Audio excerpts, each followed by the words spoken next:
Welcome to Mechanic. Today we have our 2008 Chevy Silverado with 1500 in it, and we're going to go over the process to be able to remove your window regulator.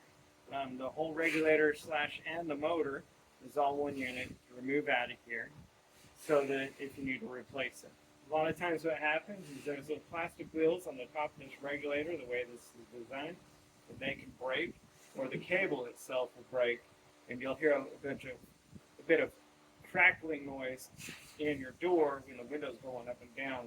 And so once you start hearing that, that's when you're going to want to start get ready to replace this before it completely breaks, and then you're not able to move the window up and down. So you have a little bit of warning a lot of times. Now if the motor just goes out, you generally don't have much of a warning sometimes. But that being said, we have removed the inner door panel, then the little weather stripping piece or sound dampening piece is right here. The glass has been removed, and now we can remove the window regulator unit itself. We'll also want to remove this. It just makes it easy, some easy access. So 10 millimeter here, 10 millimeter here to undo. All right, so we're going to remove this piece here.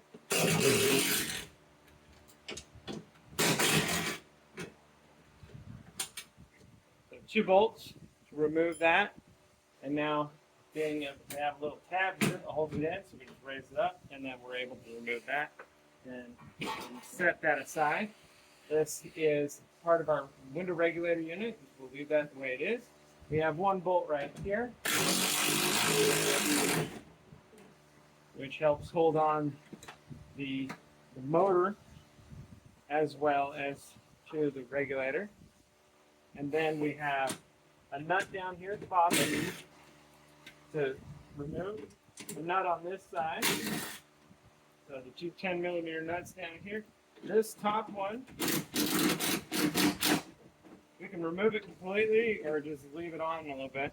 And same thing when you're putting the new one in. You don't want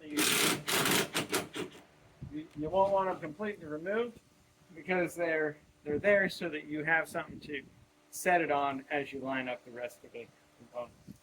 So everything is loosened and ready for the removal of the actual regulator unit itself.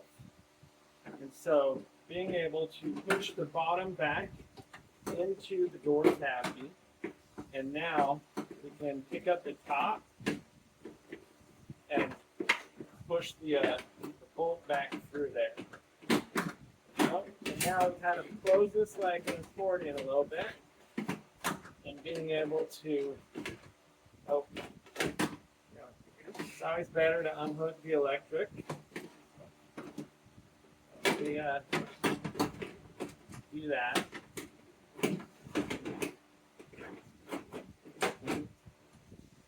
So we have our one electrical connection here to separate from the motor there, which we definitely need, of course, have that unhooked to be able to get this fully out. Wires up out of the way. Raise this up now. We'll be able to rotate it, kind of close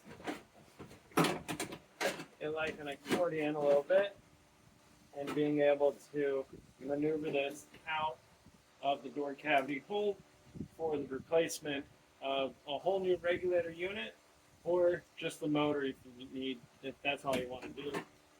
And you just need to remove those 8 millimeter bolts on the back to be able to pop the motor off to replace. So that's our removal of our window regulator unit, and how you get access to it, and if you're going to just replace the motor itself. A lot of times it's just better to just buy the whole unit, because everything's going to have a lot of wear on it. And so, you might replace your motor and then come to find that those little plastic wheels are worn out also, and they break after you put your motor in. So that's your removal of it. And on your 2008 Chevy 1500 pickup truck. So we removed that, set that aside for now. and go over a few other things inside the door, and then we'll put that back on. Thanks for watching Mechanic, where you can be the mechanic.